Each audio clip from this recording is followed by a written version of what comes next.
கார்னர்ல நல்லா அந்த எட்ஜ் வரைக்கும் கட் பண்ணி விட்டுருங்க. இப்படி முக்கோண ஷேப்ல கொஞ்சம் கம்மியாவே வெட்டிக்குங்கம்மா, ரொம்ப ஒண்டியெல்லாம் வெட்ட வேண்டாம். ஏன்னு கேட்டீங்கன்னா இது வந்து நல்லா கொஞ்சம் கெட்டியா இருந்ததுன்னா உள்ள திருப்புற போது உங்களுக்கு சேலையோட கொஞ்சம் வெயிட்டா இருக்கிற மாதிரி இருக்கும். ஓகேங்களா? அப்ப பினிஷிங் நீட்டா வரும். உங்களுக்கு ரொம்ப கம்மியாவே கட் பண்ணிக்கங்க.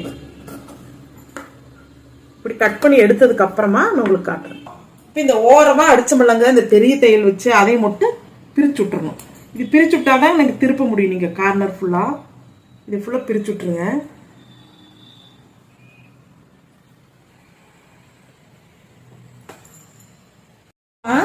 இந்த கார்னர் எல்லாம் நல்லா நெகத்திலேயோ ஒரு ஷார்ப்பான ஏதோ இதில் வச்சு நல்லா திருப்பி விட்டுக்குங்க. இப்போ திருப்பி விட்டிங்கன்னா இந்த டிசைன் பார்த்தீங்கன்னா எப்படி உங்களுக்கு அழகாக வந்துருக்கு பாருங்க. சூப்பராக இருக்குதுங்க. எனக்கே சந்தோஷமா இருக்குது. நல்லா நீட்டாக இருக்குது. இப்போ இதை பார்த்தீங்கன்னா நல்ல தையல் எந்த அளவு நம்ம போடுறோமோ அந்த அளவு ஸ்ட்ராங்காகவும் அழகாக இருக்கும். உங்களுக்கு திருப்புற கஷ்டமாக இருக்குது எதுவுமே இல்லை அப்படின்னா இந்த எப்பவுமே மிஷினில் மேலே நூல் போடுவோம்லங்க, அங்கே அதுலேயும் கூட வச்சு பிரிக்கலாம். பர்ஃபெக்டாக வந்துடும். இப்போ பார்த்தீங்கன்னா இந்த கார்னர்ல இருந்து நான் எப்படி வந்து அடிக்கிறேன்னு பாருங்க. இது மேல ஒரு 2 தையல் போட்டுக்குங்க. சரிங்களா? ரெட்ரோல் தையல்னு சொல்லுவோம் தெரியுங்களா? அந்த மாதிரி 2 தையல் போட்டிங்கன்னா ரொம்பவே பார்க்கறதுக்கு 2ங்கிறது 3 போடலாம். நம்ம சாரி தான் நீங்க அடிங்க, தப்பே இல்லை. 3 லைனும் கூட அடிச்சிங்கன்னா ரொம்பவே பர்ஃபெக்டா அழகாக வரும்.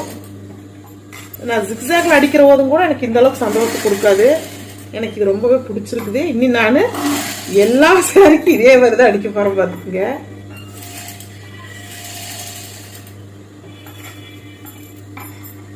இது 2 தையல் போட்டுக்குங்க. அதே மாதிரி 2 தையல் 3 தையல் போட்டீங்கன்னா ரொம்ப, அதாவது ஒரு தையலுக்கு மேலேயே அடிக்க கூடாது. பக்கத்துல சொல்ற ரெட்ரூல் நோட் எப்படி இருக்குது அந்த மாதிரி ரெட்ரூல் தையல் அடிக்கணும். எங்கிட்ட படிச்ச ஸ்டூடெண்ட்டுக்கெல்லாம் ரெட்ரூல் தையல்னா என்னன்னு சொல்லி கொடுத்துருக்குறேங்க. சூப்பரா இருக்கு. ஃபுல்லா முடிச்சுட்டு காட்டுறேன் பாருங்க. அதே ஜிக்ஸாக் மெத்தட்லயே நீட்டா பினிஷிங் அடிக்கிறதா ரெட்ரூல் தையல். அதே சமயத்துல இதுல ஒரு முக்கியமான விஷயத்தையும் சொல்லிடுறோமா. இப்ப நீங்க வி ஷேப்ல வெட்டி விடுறது மட்டும் பாயிண்ட் கிடையாது.